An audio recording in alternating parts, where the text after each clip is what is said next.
پالکی میں بٹھا کے لے جایا جا رہا تھا, ڈولی ہوتی تھی, پالکی میں بٹھایا جاتا تھا علماء کو, جس طرح بچیاں ڈولی میں بٹھا کے. تو ہندوستان میں ایک رواج رہا کہ علماء کو لوگ پالکی میں بٹھا کے کندھوں پہ اٹھاتے تھے, 4 مزدور وہ ڈولی پالکی اٹھایا کرتے. اعلیٰ حضرت کو بھی اٹھا کے لے جایا جا رہا ہے. فاضل بریلوی نے فرمایا رکھ دو نیچے. نیچے رکھا تو فرمانے لگے تم میں سید زادہ کون ہے؟ حضور کیا ہوا؟ فرمانے لگے مجھے رسول اللہ کے خون کی خوشبو آ رہی ہے, مجھے خالص خون کی خوشبو آ رہی ہے. چپ کر گئے چاروں مزدور. آپ نے فرمایا تمہیں قسم ہو رسول پاک کی, بتاؤ تم میں سید زادہ کون ہے؟ تو ایک کمزور شخص اٹھا کہنے لگا حضور مزدور سے مزدوری لینی چاہیے, ذات برادری نہیں پوچھنی چاہیے. اعلیٰ حضرت نے فرمایا شاہ جی یہ آپ نے کیا کیا, مجھے ہی کندھوں پہ اٹھا لیا. لاکھوں لوگوں کا پیر اور ہزاروں مشائخ اور علماء کی آنکھوں کی ٹھنڈک, بریلی کے امام جن کا قلم اٹھے تو وقت کے بڑے بڑے سورما گردنیں جھکا دے. اعلیٰ حضرت رحمت اللہ تعالی علیہ پہلے تو اپنی پگڑی اٹھا کے پیروں میں بچھائی, کہنے لگے تیرے نانے کے نام پہ کھایا ہے, تیرے ہی کندھوں پہ چڑھ گیا ہوں, واسطہ مصطفیٰ کا مجھے معاف کرو. تو شہزادے نے پگڑی اٹھائی, کہا حضرت ایسے تو نہ کیجیے. فرمایا نہیں ابھی میرا دل راضی نہیں ہوا. پھر اس شہزادے کو اعلیٰ حضرت رحمت اللہ علیہ نے پالکی میں بٹھایا. شہزادہ سید زادہ مزدور ہے, بظاہر پڑھا لکھا نہیں, غریب ہے, ان کو پالکی میں بٹھایا اور فرمایا ایک طرف سے میں اٹھاؤں گا, ایک طرف سے میرا بیٹا حجت الاسلام حامد رضا اٹھائے گا, ایک طرف سے ملک العلماء مولانا ظفر الدین بہاری بخاری کی شرح لکھنے والا اٹھائے گا, ایک طرف سے فقہ حنفی کا انسائکلوپیڈیا بحر شریعت لکھنے والا مفتی صدر الشریعہ مولانا امجد علی اعظمی اٹھائیں گے. چاروں نے جب اٹھایا وہ جا رہے تھے تو مولانا حسن رضا فاضل بریلوی فرما رہے تھے بے ادب گستاخ فرقوں کو سنا دے اے حسن, بے ادب گستاخ فرقوں کو سنا دے اے حسن. یوں کہا کرتے ہیں سنی داستان اہل بیت, یوں کہا کرتے ہیں سنی داستان. یہ ہمارا طریقہ ہے رسول اللہ سے پیار کرنے کا, یہ ہمارا طریقہ ہے اہل بیت سے. یہ کیا محبت ہوئی؟ یکم محرم سے 10 محرم تک بازاری لوگ کھڑے کر دیے اور کہا اہل بیت کا ذکر کریں گے اور زینب پاک کا نام لیں گے اور سکینہ پاک کی, یہ لوگ پاک کریں گے جن کا لب و لہجہ ہی بازاری ہے, یہ گفتگو کریں گے.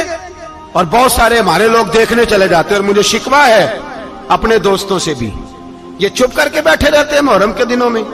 آپ کا کوئی تعلق نہیں امام علی مقام کے ساتھ. کل بھی روزہ رکھیں گے انشاءاللہ, پرسوں بھی روزہ رکھیں گے, اور ہم امام حسین کا دن اس طرح منائیں گے کہ روزانہ قرآن پاک کی تلاوت کریں گے.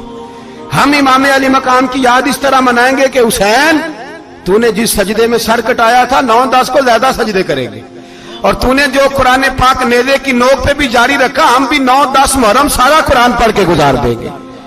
اور امام علی مقام کی فکر کو سمجھے, سوچ کو سمجھے. میں مضمون سارا بیان کرنا چاہ رہا تھا پر اب مجھے لوٹنا پڑے گا. اہل بیت کا پیار ایمان کا حصہ ہے, ایمان کا.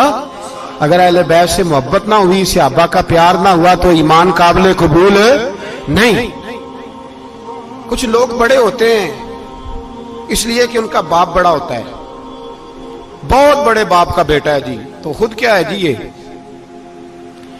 امام حسین بہت ہی بڑے باپ کے بیٹے تھے, بہت ہی بڑے باپ کے, بہت ہی بڑے باپ. مولا علی شیر خدا رضی اللہ تعالی, واقعی حضرت علی جیسا شیر کوئی نہیں ہے, ہی کوئی نہیں, آئے گا ہی کوئی نہیں, ہو ہی نہیں سکتا, سوال ہی نہیں پیدا ہوتا. علی بہرحال علی ہے, علی بہرحال کوئی جوڑ نہیں حضرت علی کا, کوئی ساتھ نہیں. میرے رسول پاک نے فرمایا یہاں بھی میرا بھائی ہے وہاں بھی میرا بھائی ہے, حضرت علی کا کوئی مقابلہ کر سکتا؟ اتنے بڑے باپ کا بیٹا.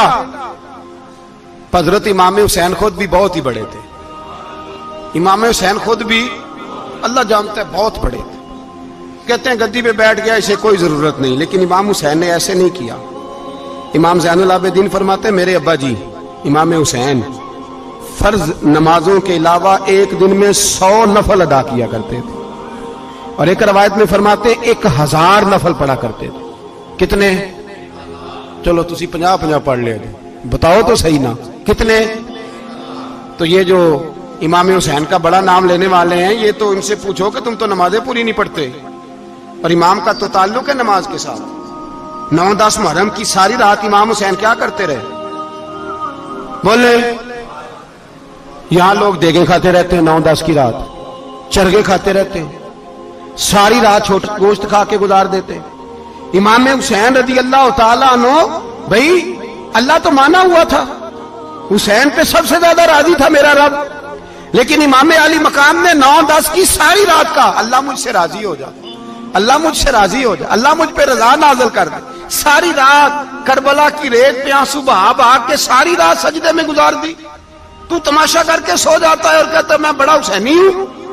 امام علی مقام بہت بڑے تھے, عبادت گزار تھے, ریاضت بڑی کرتے تھے. امام حسین کے گھر کا کعبہ تھا, اپنا تھا. جو شے قریب ہوتی ہے اس کی قدر نہیں ہوتی. سعودی عرب میں بہت سارے لوگ ابھی بھی رہتے ہیں جنہوں نے حج نہیں کیا, کہتے ادھر ہی چلے جائیں گے. ہمارے بہت سارے پاکستانی جن کی ڈیوٹیاں مکے میں لگ گئی ہیں, وہ کبھی ہمیں وہاں ملنے آئے تو ہم کہتے ہیں جناب آپ آتے نہیں, کہتے ہیں آتے ہیں کبھی کبھی. ان کو حرم شریف کی وہ قدر. لیکن امام حسین علی مقام کا کردار یہ تھا کہ مدینے سے, دونوں بھائی مدینے سے پیدل جایا کرتے تھے مکے کا حج کرنے. کس طرح؟ انہوں نے یہ نہیں کہا ہمیں ریاضت کی ضرورت نہیں, عبادت کی ضرورت نہیں, ہم تو حضور کا خون ہے, بخشے بخشائیں. پیدل مدینے سے دونوں شہزادے, اور اس طرح پیدل جاتے تھے. ایک دفعہ نہیں, 2 دفعہ نہیں, 25 حج دونوں نے پیدل مکے جا کے ادا فرمایا. 25 حج. تجھے کبھی توفیق ہی نہیں ہوئی؟ تو جہاز پہ جانا بھی پسند نہیں کرتا, تو خیال ہی نہیں کرتا کہ کتنی قدر ہے اللہ کے گھر کی. 25 حج. اور سخاوت کا یہ حال تھا, سخاوت کا, کہ امام زین العابدین فرماتے 1,00,000 دینار سویرے آیا. کتنا؟ سمجھ لیں اربوں خربوں روپے آج کے حساب سے, 1,00,000 دینار. اور فرماتے ہیں فاطمہ کے لال دروازے پہ بیٹھ گئے پیسے لے کے, اور لوگوں کو بلا بلا کے نظر دی. فرمایا تھوڑے سے لے جاؤ, تھوڑے سے لے جاؤ, تھوڑے سے لے جاؤ, تھوڑے سے. فرماتے زور تک امام حسین نے لاکھوں بانٹ دیے. اٹھ کے اندر آئے تو میں نے کہا ابا جی کو 1 دینار بچا لیتے. آپ جب بازو اٹھاتے ہیں تو آپ کے کرتے پہ 17 پہ بند لگے ہوئے ہیں, ایک کرتا ہی نیا لے لیتے. تو فرماتے میری طرف دیکھ کے کہنے لگے بیٹے یہ نہیں کہا کہ میں لے لیتا کرتا, لفظوں پہ غور کرنا. فرمانے لگے بیٹے اگر تو پہلے بتاتا تو پھر میں سوچتا, پہلے بتاتا تو پھر بھی میں یہ نہیں کہا رکھ لیتا, پھر بھی میں سوچتا رکھنا ہے کہ نہیں. امام حسین نے سخاوت کی, عبادت کی, ریاضت کی, قرآن پڑھا, تلاوت کی, درگزر کیا, پیار کیا. امام حسن کی بات ہے, ایک لونڈی آئی. ہمارے ہاں تو شہزادوں کا اللہ ہی حافظ ہے نا, شہزادے وہ کسی کے بھی ہوں. یہ جو ہمارے سیاستدانوں کی شہزادے ہیں یہ ہم نے خراب کیے ہوئے ان کی گاڑیوں کے پیچھے بھاگ بھاگ کے, اس لیے تباہ ہو گئے. پیروں کے شہزادے یہ خراب ہو گئے سارے, اس لیے کہ پیچھے بڑا بھاگتے ہیں. امام حسن کے پاس ایک لونڈی تھی, وہ دودھ لے کے آئی, دودھ گرم تھا, آپ کے اوپر گر گیا. اور وہ تھی بھی اسی طرح کی, اکثر کام بے دھیانی میں کرتی تھی, کنیز تھی گھر. دودھ گرا تو وہ کانپنے لگی کہ میں نے کئی غلطیاں کی, اب تو بہت سخت غلطی ہے. گرم دودھ امام پہ پڑ گیا. تو امام صاحب نے تلاوت شروع کر دی امام حسن نے, والکاظمین الغیظ والعافین عن الناس واللہ یحب المحسنین. فرمایا جو غصہ پی جائیں اور لوگوں کو معافی دے, ان سے تو اللہ محبت فرماتا ہے, ان سے تو اللہ پیار کرتا ہے. امام صاحب نے اس لونڈی کو فرمایا جا تو اللہ کی رضا کے لیے آزاد ہے, جا تو آزاد ہے, اب تو لونڈی نہیں. اتنا بڑا اخلاق تھا کہ جو دیکھیں نا, میرے استاد گرامی ایک دفعہ میرے گھر آئے, حضرت محدث سے باولپور سے, 3000 کتاب کے مصنف, بہت بڑے عالم. میرا چھوٹا بھائی بوتل پلانے لگا, تو بوتل دی تو کپڑوں پہ ڈال دی, استاد صاحب کا سارا جبہ بھر گیا. کہنے لگے جزاک اللہ, بارک اللہ, اللہ مزید فزید, اللہ علم دے, فضل دے. تو میں نے کان میں کہا, میں کہ استاد جی انیاں دعاواں دینیاں سنتے, میں آپ روڑ چھڑ دا. اس نے کیوں یہ کیا ہے, مگر اتنی دعائیں دینی تھی تو میں ڈال دیتا آپ کے کپڑوں پہ پانی شربت, آپ نے اتنی دعائیں دے دی.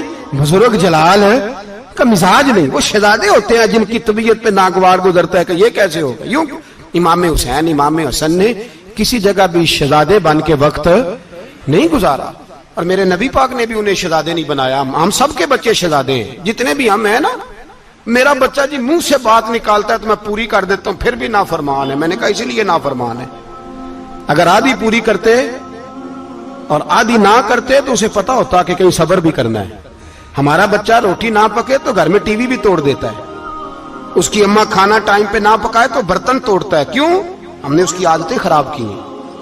لیکن میرے رسول پاک صلی اللہ علیہ وسلم نے جھولی اٹھا کے دعا مانگی، اے اللہ، گویا حضور کہہ رہے تھے انہوں نے کر کو کربلا میں بھی جانا ہے، فرمایا یا اللہ انہیں 3 وقت روٹی نہ دینا، 1 وقت روٹی دینا، 3 وقت نہیں، 1 وقت کی روٹی دے، 1 وقت کا کھانا دے۔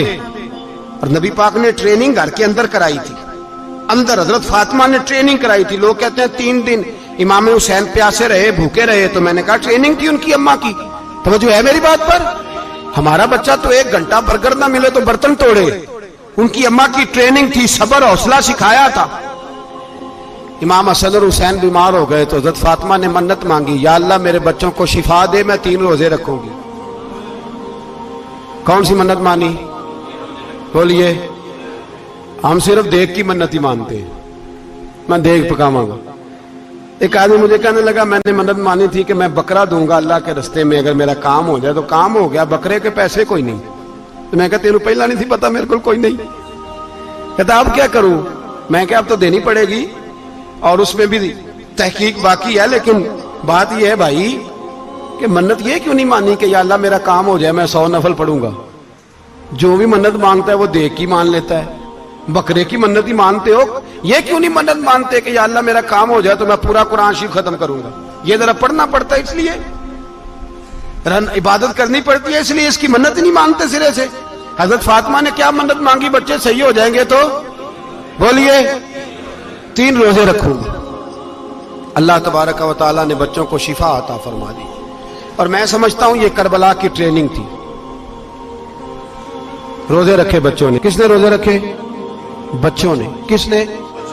7-8 سال کی عمریں بچوں کی۔ حضرت علی فرماتے ہیں جب میں نے دیکھا نا میرے بچے بھی روزے سے ہیں تو میں کہیں سے تھوڑے سے جوں لایا، یہ شہزادے ہیں کائنات کے سب سے بڑے۔ فرماتے ہیں میں نے بی بی پاک کو دیے تو سیدہ پاک نے جوں پیسے روٹیاں پکائیں، اور جب عین افطاری کے وقت کھانا سامنے آیا تو دروازے پہ بھکاری آیا، عین بڑا بے نیاز ہے اللہ، عجیب رنگ ہے مالک کا۔ عین افطاری کا وقت جب آدمی کہتا ہے کہ پھٹافٹ ہو جائے، بھکاری دروازے پہ آیا اور اس نے صدا دی، او میرے رسول کے گھر والوں، کئی دنوں سے روٹی نہیں کھائی۔ حضرت علی نے، حضرت فاطمہ نے بچوں کی طرف دیکھا تو امام حسین چھوٹے تھے سب سے، انہوں نے سب سے پہلے برتن اٹھائے کھانے والے، اور کہنے لگی اماں میں نہ دے کے آؤں؟ حضرت فاطمہ رشک کرنے لگی، مصطفیٰ کے نواسے باہر گئے، اپنے حصے کا کھانا وَيُؤْثِرُونَ عَلَىٰ أَنفُسِهِمْ وَلَوْ كَانَ بِهِمْ خَصَاصَةٌ، اللہ فرماتے ہیں انہیں بڑی اشد ضرورت بھی ہو پھر بھی وہ دوسروں پہ اثار کر دیتے ہیں۔ وہ کھانا باہر امام حسین دے آئے، پانی سے روزہ کھولا، کھجورے کھائی، لیٹ گئے، سویرے کھجورے کھائی، روزہ رکھ لیا۔ شام ہوئی تو حضرت علی فرماتے ہیں میں پھر اگلے دن کے روزے کے لیے جوں لایا، فاطمہ نے پیچھے روٹیاں پکائیں، 2 دنوں کی بھوک تھی پر مالک تو بڑا بے نیاز ہے، آزمانے پہ آیا تو اس رنگ میں عین افطاری کے وقت دروازے سے آواز نکلی، اور مانگنے والے نے کہا کہ بھوکا بھی ہوں اور یتیم بھی ہوں، یتیم ہوں۔ حضرت فاطمہ کہنے لگی بیٹا دیر نہ کرنا، یتیم کا پیٹ بھرنے میں دیر نہیں ہونی چاہیے۔ کھانا باہر چلا گیا، پانی سے روزہ، کھجورے، شہزادے ہیں شہزادے، یہ 2 جہاں کے شاہ ہیں، پاس کچھ رکھتے نہیں، 2 جہاں کی نعمتیں ہیں ان کے خالی ہاتھ میں۔